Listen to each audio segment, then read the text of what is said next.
Tu es une jeune maman, très certainement une jeune épouse. Mais aujourd'hui, tu te retrouves confrontée vraiment à des situations auxquelles tu n'avais peut-être pas été préparée, auxquelles tu t'attendais peut-être pas. Alors aujourd'hui, c'est de ça dont on va parler dans cette vidéo. On va parler des défis des jeunes mamans. Je me présente, je suis Léna. En fait, je suis Yalena, puisque je suis la Yaya des jeunes gens. C'est comme ça qu'ils m'appellent, Yalena. Alors voilà, je suis Yalena. Et là, je suis là pour te parler sur cette chaîne de mariage, de vie de famille. Donc, on est là ici, c'est justement pour bâtir des mariages solides, bâtir des mariages puissants, des mariages glorieux, des mariages qui vont de l'avant. Et en fait, on est là vraiment pour abattre et terrasser le divorce avant d'entrer dans le mariage. Ça veut dire on est là pour vous informer, pour vous équiper, et afin que vous soyez vraiment prêts quand vous entrez dans le mariage et que vous ne puissiez jamais avoir envie de reculer. Alors aujourd'hui, on va parler des défis des jeunes mamans. Parce qu'en fait, la réalité, c'est que il y a beaucoup de jeunes femmes qui n'ont pas été vraiment préparées, même, je peux dire, psychologiquement, même dans tous les sens, psychologiquement, physiquement, qui n'ont pas été préparées à la grossesse, à la maternité. Et il y a des petits défis, il y a des petites choses qui sont quand même pas des petites choses, mais il y a des choses quand même qui méritent d'être abordées si vous vous attendez un jour à être maman. La première des choses, c'est qu'il y a la peur de... Il y a quand même, c'est vrai que là peut-être vous avez déjà accouché, mais il faudrait quand même qu'on parle de la peur de l'accouchement. Parce que ça, c'est quelque chose dont on ne parle pas souvent. Voilà, on s'est marié, et puis du coup, on dort pas longtemps, enfin voilà, en fonction des gens, on tombe enceinte, et puis c'est normal, c'est la joie, c'est la bonne humeur, mais en fait, on ne sait pas vraiment à qui parler de cette peur-là, voilà, on a quand même peur, c'est...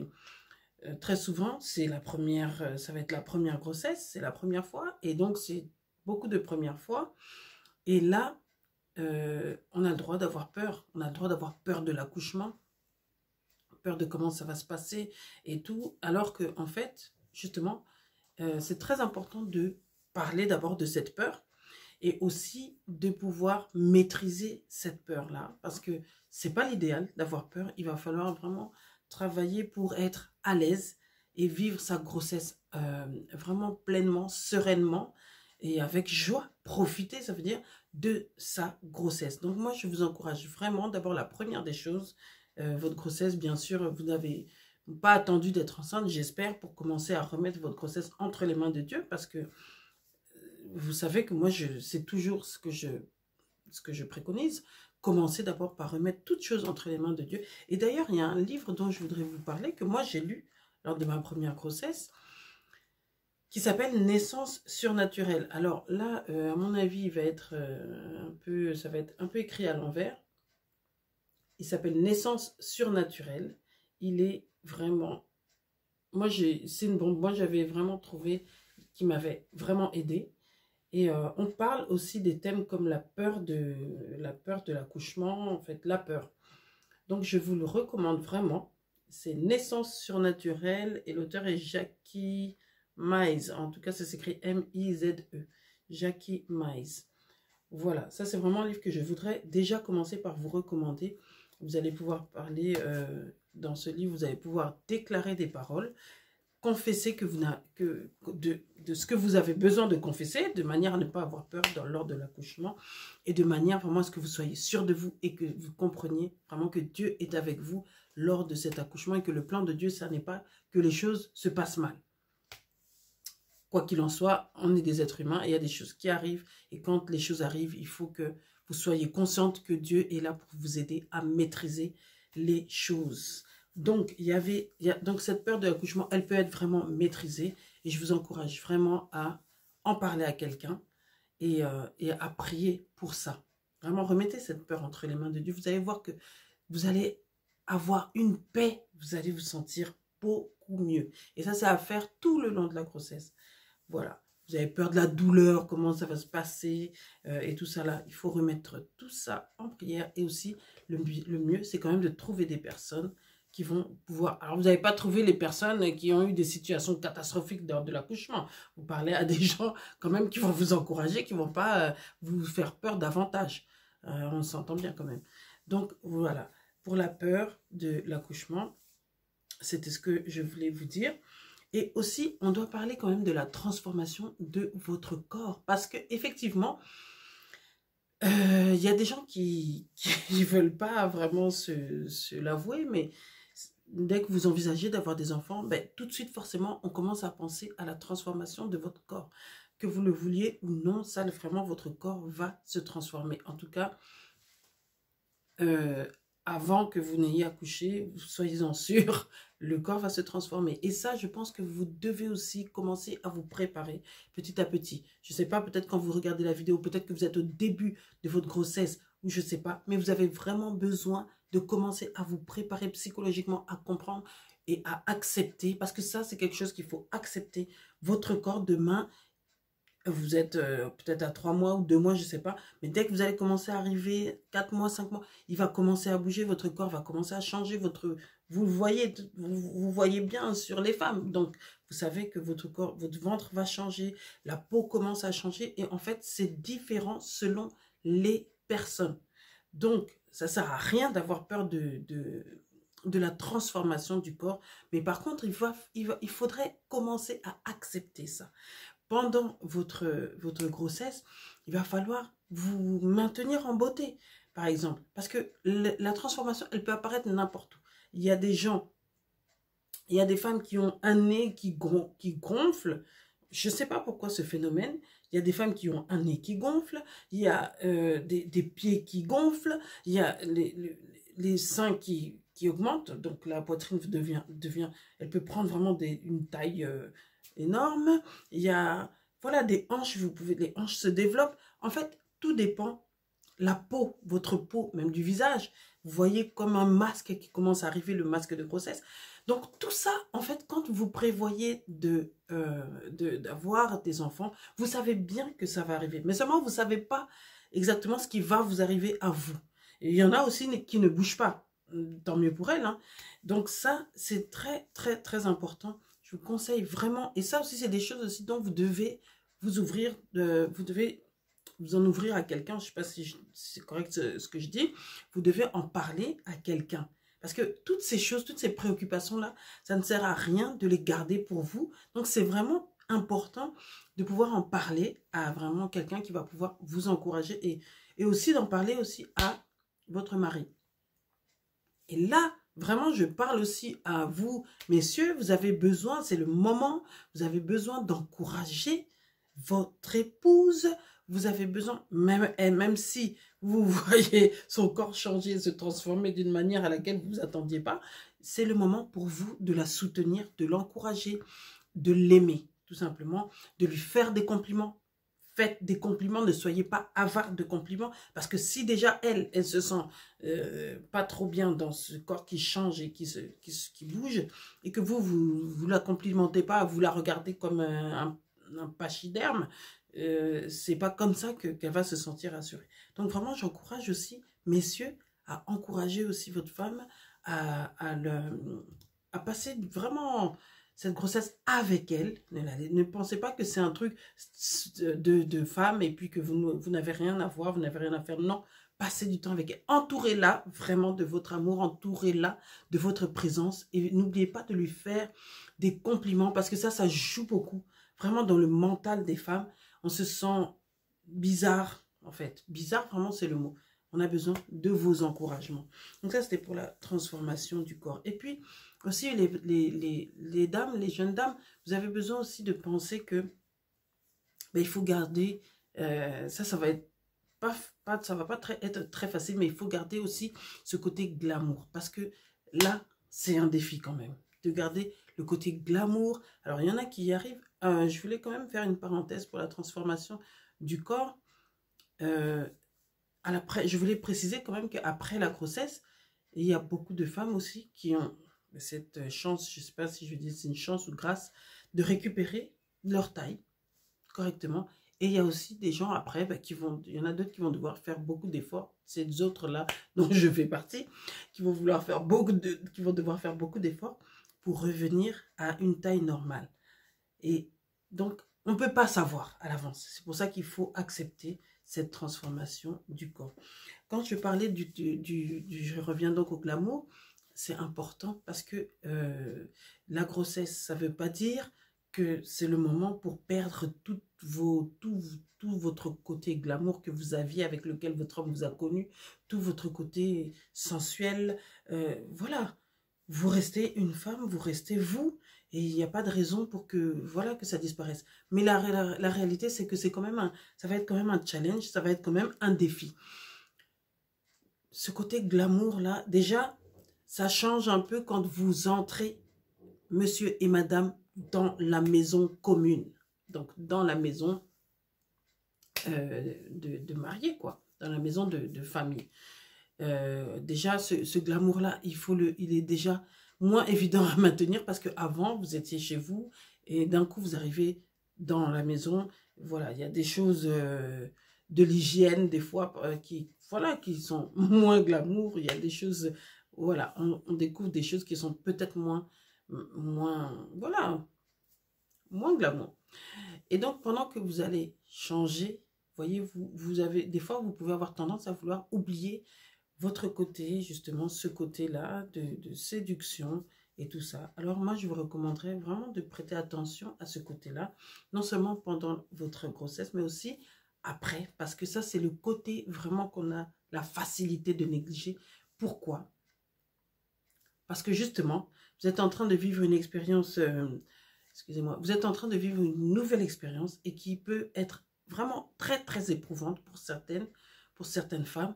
Donc ça, c'est un encouragement que je vous donne. Après, si vous ne pouvez pas, vous ne pouvez pas. Il y a des femmes qui ont vraiment de fortes nausées. Très, très souvent, c'est dès le début. Mais il y en a qui en ont aussi jusqu'à la fin. Il y en a qui sont vraiment dérangés, en fait, par la grossesse. Et qui ont du mal vraiment à s'entretenir, à prendre soin d'elles, à prendre soin de leur être, de leur beauté. Et à se rendre agréable, en fait, au regard. Et ça, je ne dis pas que c'est la faute de quelqu'un, mais je vous encourage vraiment à prêter attention à ça, parce que ça, on oublie vite. Quand vous êtes mal à l'aise, quand vous êtes énervé parce que ça ne va pas, et tout ça là, et bien, un jour, vous oubliez de prendre soin de vous, deuxième jour aussi, troisième jour, et c'est pas pour ça que vous êtes venu vivre à côté de quelqu'un, quand même.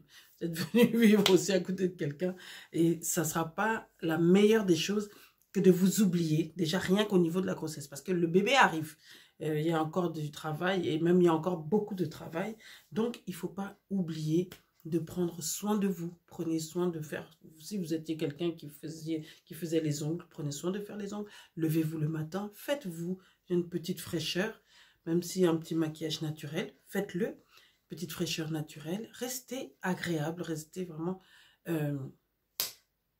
ben oui, c'est ça le mot, agréable pour les yeux. Et vous verrez que ça sera aussi une fierté aussi pour votre mari de vous regarder et de vous apprécier. Donc ça, c'était pour le côté glamour. Aussi, je voulais vous conseiller de prendre, même pendant... alors, une fois que vous avez... pendant que vous êtes à deux, bien sûr, vous êtes qu'à deux, vous avez le temps de prendre du temps pour vous. Mais quand l'enfant maintenant est arrivé, je vous conseillerais vraiment de planifier dans votre journée un temps pour vous seul. Pour vous toute seule, vous allez en avoir besoin. Parce que vous venez d'avoir un enfant, un premier enfant. Vous ne savez pas encore comment ça se passe, c'est vrai. Mais la réalité, c'est que vous avez quand même besoin, même si c'est un petit temps, vous avez besoin de vous prendre un petit temps à vous toute seule. Vous ne pouvez pas être tout le temps là, dans les bodys, dans les couches, dans les biberons et dans les tout ça là, parce que ça prend du temps. Et vous avez la facilité de vous oublier. Et c'est comme ça qu'après, on tombe dans la déprime. Alors, dans cette journée-là, prenez-vous un petit temps, même si c'est 30 minutes, mais des fois l'enfant, surtout au début, le bébé il dort. Hein. Alors, prenez ce temps-là. Ne vous dites pas, ah ouais, tout de suite, je vais en profiter. Oui, vous faites votre ménage, mais permettez-vous aussi de laisser un petit peu les choses aussi comme ça. Ne vous mettez pas trop de pression. Moi, je trouve que quand on est jeune maman, on se met tellement de pression. On a envie que tout soit parfait. Prenez du temps pour vous. Prenez du temps pour vous poser, pour vous prendre, je sais pas moi, pour lire un bouquin, pour vous faire du bien, tout simplement. Vous prendre un bain, voilà. Vous êtes à la maison avec le bébé, quand le bébé dort, n'allez pas dormir, peut-être essayez de profiter. Profitez pour vous, prendre un temps. Mais aussi ce temps-là, dans la semaine, prenez aussi un temps. Et ça, c'est vraiment quelque chose que vous devez planifier vraiment avec votre époux dès le départ. Je vous conseille de prendre un temps pour vous deux aussi, hebdomadaire. Un temps hebdomadaire pour vous deux seulement, pas avec le bébé qui vient derrière. Non, vous deux, un temps pour vous, pour pouvoir penser, pour pouvoir juste s'aérer l'esprit, se détendre, rigoler un peu, parce que vous savez, des fois, le couple, à un moment, même les rigolades, là, des fois, on commence à oublier qu'on a besoin de rigoler aussi. Une partie de cartes, un jeu de société, faites ce que vous voulez, mais prenez ce temps-là, planifiez votre temps à deux, une fois par semaine minimum. Faites-le. Si vous avez la possibilité de faire venir quelqu'un pour rester, de votre famille ou un proche, ou quelqu'un, une proche, pour rester avec l'enfant, peut-être que vous allez pouvoir sortir, ou en tout cas, trouver une solution pour passer votre temps à deux. Ce dont je voulais parler aussi, c'est, il y a quelque chose vraiment dont j'avais besoin de vous parler sérieusement, c'est vous avez besoin de comprendre que le don de soi, c'est primordial de comprendre que un enfant et 2 enfants et 3 enfants vous demandent beaucoup, beaucoup de dons de soi. Parce que j'en parlais avec une jeune femme et donc elle m'a demandé justement de parler de ça parce qu'elle a été vraiment surprise, elle ne s'attendait pas à devoir tellement donner de sa personne. Mais ça, même si on vous le dit, avant de le vivre, vous ne le réalisez pas. Alors qu'en fait, être maman, c'est beaucoup, beaucoup, beaucoup de dons de soi. Beaucoup de sacrifices de sa personne. Il y a des choses que, si c'était pas vos enfants, vous ne l'auriez pas fait, forcément. Et ça, vous avez vraiment besoin de le réaliser. C'est pas des blagues. Si vous avez envie d'être maman un jour, n'allez pas jouer n'allez pas croire que, voilà, vous venez comme ça, et puis voilà, vous allez vous adapter sur le coup. Non, il y a des gens il y a des mamans qui font des déprimes, il y a des mamans qui font des dépressions. C'est pas toujours facile parce que aussi les choses ne se passent pas toujours peut-être comme on l'avait prévu. Donc, on doit vraiment prendre conscience que ça va être beaucoup de dons de soi. Vous savez, même quand vous êtes fatigué, les enfants, eux, ils ne sont pas fatigués. Même quand le bébé, même quand il est bébé, vous avez beaucoup plus de travail dans la maison. Voilà, vous avez la stérilisation des biberons, vous avez les couches, vous avez des habits à laver tout le temps, parce que l'enfant, il faut lui changer ses habits tout le temps. Vous avez des habits à laver, vous avez des habits à repasser. Vous avez une masse de travail qui arrive avec les enfants. Et il faut prendre conscience de ça, de manière à ce que vous puissiez vous organiser, peut-être avec votre époux, pour pouvoir ne pas être dépassé, pour pouvoir faire les choses dans les temps et ne pas, en fait, être sous pression. Vous avez beaucoup de choses à faire et puis ça ne va pas s'arrêter. Au départ, c'est vrai, ils sont bébés, mais après, ils vont grandir, après, ils font des bêtises, après, ils font tellement de choses qui vont demander tellement d'énergie. Donc, soyez prête déjà à assumer ce rôle vraiment de maman qui est un vrai bonheur. Moi, je ne vous dis pas ça parce que ce n'est pas un bonheur. C'est un vrai bonheur, mais vous avez aussi besoin, tout comme vous avez besoin d'être informé de ce qui se passe dans le mariage, vous avez besoin d'être informé de ce qui va se passer justement dans votre rôle de maman. Après, plus tard, ils vont grandir, après, ils auront des devoirs, ils iront à l'école. Donc, c'est une vraie charge, une vraie responsabilité. Donc, si vous êtes encore jeune dans votre tête et que vous n'êtes pas en mesure de vous occuper d'un enfant, ou que même vous n'êtes même pas encore en mesure de vous occuper d'un mari, il vaut mieux ne pas se précipiter dans le mariage. En tous les cas, moi, je vous conseille vraiment de vous préparer pour accueillir vos enfants. C'est vraiment avec joie que je vous parle de ça, parce que ça, c'est une merveilleuse expérience et vous avez besoin que ça se passe très, très bien. Et n'hésitez pas à parler de ça, à parler et à reparler avec votre époux, parce qu'il est aussi là pour vous. Donc, voilà. Alors, on a fini pour aujourd'hui. Difficile pour moi de faire des courtes vidéos, mais c'est comme ça. On a fini pour aujourd'hui et donc je vais devoir vous laisser là. Je vous invite vraiment à liker la vidéo et mais surtout à commenter aussi et à partager dans vos commentaires des sujets que vous aimeriez bien, dont vous aimeriez bien qu'on puisse parler, et aussi partager cette vidéo. Moi, j'ai besoin que vous puissiez partager cette vidéo parce que quelqu'un est là quelque part et en a besoin. Donc, voilà, n'hésitez pas à partager dans les commentaires. On se laisse là. Je vous dis à très bientôt. Bye bye.